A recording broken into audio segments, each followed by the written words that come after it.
so enough being north of the equator.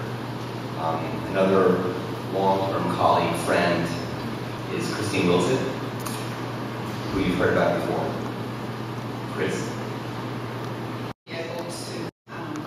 Although I have to say I've anguished a lot about exactly what to say.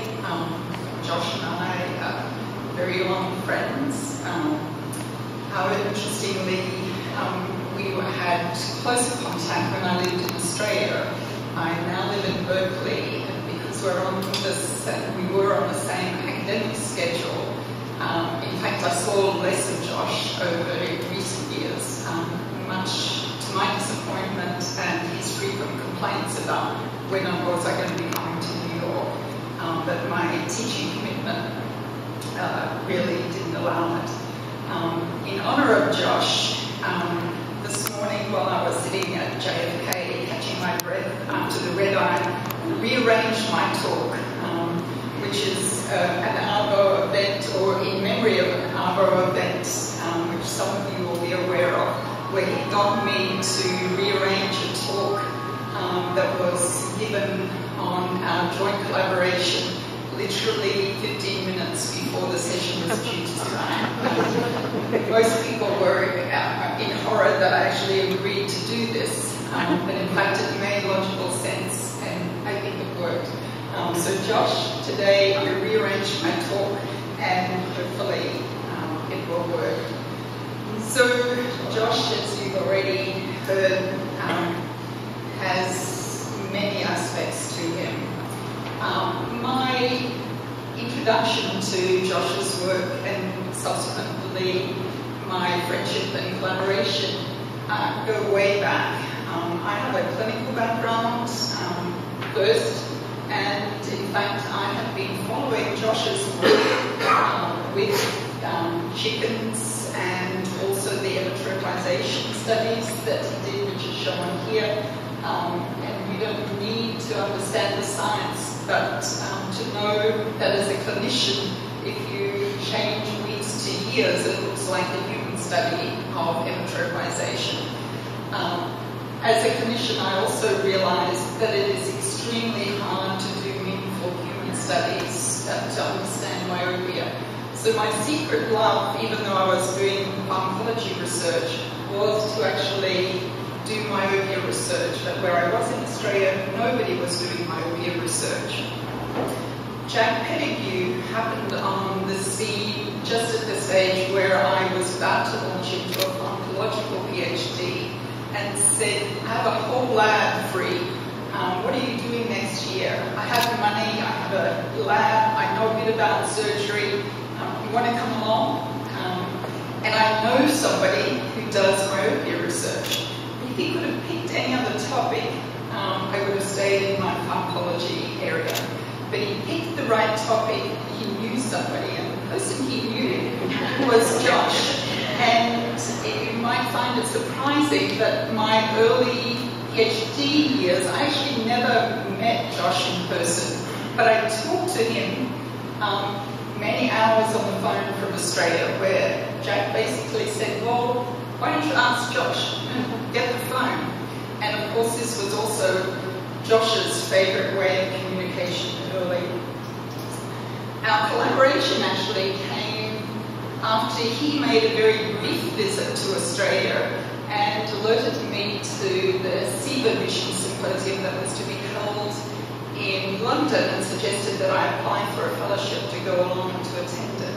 And I was awarded a fellowship, and what came with that was to spend time in a myopia research lab of my choice after the symposium. And in fact, I then came to New York courtesy of the SIVA Foundation Fellowship, and there actually started our collaboration. David has alluded to some of the work that we actually did. And one of the things that I think has made a lasting contribution, and I'm going to show you an argument in this favour now, is the discovery that the choroid, which was previously thought as a vascular layer sitting underneath the retina, really only about supplying nutrients and thermoregulating, could actually change its thickness to alter focus. I've actually observed this in my lab in Australia, and being a clinician, initially I thought it was actually a retinal detachment. And it was only that it didn't make sense when I looked into the eye that it didn't actually have the characteristic features of a retinal detachment in humans. And then getting to work with Josh here in New York, where I used to come pretty much every summer for a while, because summer was our big holiday, so I could come for a month or so, which was your winter, so I got to learn about winters, which was an experience in itself, growing up in the tropics of Australia. But so, as part of exploring this thickening of the choroid, we spent long hours trying to develop a way of measuring in vivo that thickness change. And the high-frequency ultrasound system that came out of that had lots of experiences in development, including actually walking down to a lab with chicken anaesthetized in a box to visit another lab that actually had an ultrasound system in another university, and Josh insisting, coming back to the lab, that we stop off for food, and me living in fear that this chicken, which is sitting under the dining room table, would wake up and start chirping. Fortunately, it didn't. But we also had many long hours actually figuring out how best to align the ultrasound system on the probe, the ultrasound probe on the eye, to get good resolution. And in fact, I'm showing you this bottom photo, an eyepiece system that Josh insisted was necessary to get the alignment of the ultrasound probe. And when I insisted that it was not necessary, he seemed to think there was almost witchcraft on my part, that I could look at the eye. I said, just look at the eye, you can see where it is, you don't need this eyepiece system. But this is the newest version of it, I think, which is a little bit more efficient than what he and I were using back in the days when we first started this. There are a lot of results that have come from using a high-frequency ultrasound, which has been adopted by most animal myopia research labs. And David already showed you some of Deborah's work. Josh was into nicknames in a serious way. So with this high-frequency ultrasound, she was able to show that there are oscillations in the thickness of the choroid across the day, and that depending on the manipulation you use, you could change the phase of that rhythm. And she went on to also show that you could take out a piece of sclera from an eye that had been manipulated, put it in a culture dish, and that piece of sclera actually maintained its rhythm outside the body. And this was one of Josh's favourite experiments, because it just seems so counterintuitive, as indeed for many people was the fact that the choroid could actually change its thickness. And in fact, I've had many situations, because I jump between biology and clinical worlds, I often get, well, that's just in chickens, or was that in chickens?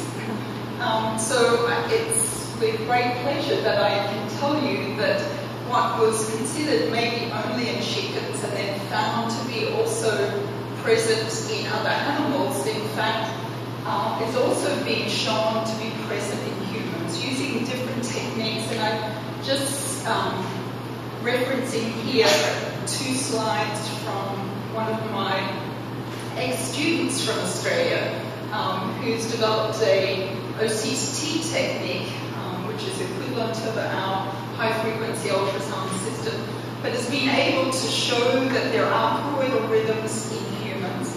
And I was just back in Australia a month ago, just came back last week, and he showed me this data, which in fact he has yet to present, which which shows that if you impose optical to focus on a human eye, just like in chickens, you can get the choroid to expand and contract. So it's going to be no more, that's just a chicken thing. I think we've actually got enough evidence to show that these are generalizable phenomena. But what's important in terms of Josh's work is this is carrying forward into human myopia literature findings that mostly came from his lab.